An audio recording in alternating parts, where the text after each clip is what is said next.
3. And for the red, slow po. So red ang pag inano na pula ang lalabas yan?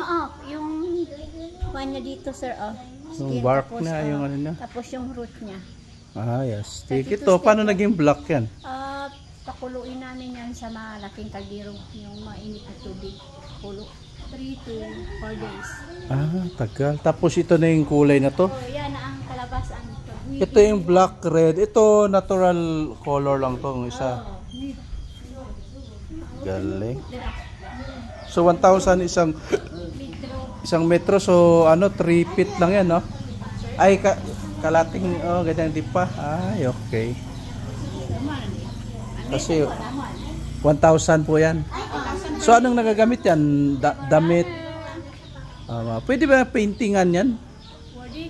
Paint? Nagpip-artist kasi kami. Paintingan. Paintingan yung parang lalagyan ng mga painting ba?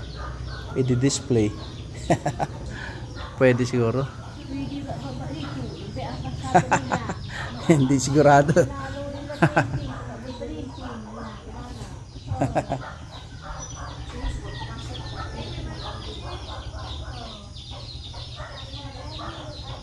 Pero yung mga tinanak sir, ginagaya nila halimbawa sa mga damit, kumbaga parang ano na siya, yung mga tinanak kung parang machine na. May ona, no? Oo, parang halimbawa sa tinanak. Ayan yan sir, T-shirt, may tinanak na design nakalagay, parang ganun. Parang kopya na lang yun. Yung original talaga dito. Ay, wow.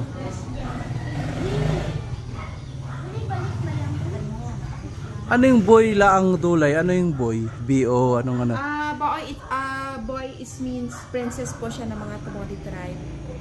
Tiboli. Siya isang prinsesa kasi siya yung ating first national artist sa paghabi ng tinatak. Ay, wow. And then kaya sila tinatawag na Dreamweaver is galing sa panaginip yung mga design na pattern. No? Kaya Dreamweaver yung tawag. Pero ang Tiboli doon man, dito Lake Cebu man. Dalawa kasi yung ano natin sir sa Tiboli town is mga dito ay Lake Cebu pero mga Tiboli yung nakatira. Pero okay. Doon sa Tiboli may apostrophe siya pero mga Tiboli pa rin yung nakatira. And then ang nakatira doon town siya, puro mga Tiboli tribe pa rin nakatira doon. Sila lang din yan, mag-anak lang din yan. Doon, Tiboli pa rin. Dito sa Lake Cebu, mayor pa rin, Tiboli pa rin. Yun yung rules nyo na kailan Tiboli ang mamumuno? Opo. Mas okay na, at least walang ghost project. Yes, dito sa amin, Tiboli. Tiboli, it means mga tribu. Walang apostrophe. Pero doon sa Tiboli town, pero nakatira, mga Tiboli pa rin na people. May ano pala yan. Kasi may nakausap ako doon sa nakalimutan ko, dating mayor daw siya sa Tiboli din eh. Si Mayor Dibutuan. Pero hindi na siya mayor ngayon, is congressman na siya. Nakalimutan ko yung anak niya naman, bago mayor na naman. So kamag-anak no si si Duay, si Lang Dulay. Silang Dulay po sir. Bali almost dito is halos family. Isang si nanay bilang daughter-in-law, siya si nanay sa Ulan. So ilang taon na siya nang namatay? 84 po. 84? Tapos namatay siya nung last 2015, April 30, pero 84 yung pinagdan. Almost 9 years na siya nawala, pero continue pa rin kasi marami siyang mga weaver. Nga. And then yung design, same pa rin, kailang Dulay pa rin na pattern kasi nga marami siyang student. Sinusunod yung mga design niya. So may mga nag-aaral din nito? Yes mga po, bagong... sila nanay yung first weaver and then si Ate Josephine yung mga weaver nila. Tapos yung bahay nyo, dito lang din kayo nakatira? Dito lang din po sa... Ay, okay.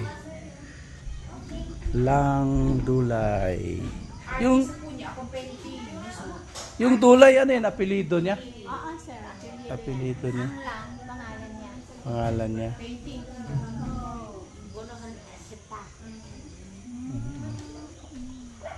Wow. Yan sir, grabe ang process. Tingnan mo yung ginawa ni nanay yan ay how to design. Kaya nga yung ganito, gano'ng katagal yan? Sa isang weaver, ma-produce po nila sa 6 meters natin is nakaabot sila 4 months. 4 na buwan. Oo. And then ang bintahan lang nila halimbawa pag walang signature is yan, 1,000 per meter. Pero ang kita lang ng mga weaver natin within 4 months, 6,000 lang po. Ganun katagal, ganun kahirap. Tapos ang pag process. ano pa yan, patutubuan pa yan sa iba, no? May mga Yes, ganun. dito 1,000 pero pag sa halimbawa sa Manila na, mga double price na po. Oo, no? Pero yun nga, hindi na original yung iba, no? So, at least dito pag napunta ka dito, makita mo yung ibang process niya. Pero maraming design to, o merong iba din? More on ganito, no? Opo, maraming design. Maraming design kasi may Ay, nasa baba, di ba? mayroon po. Ayaw.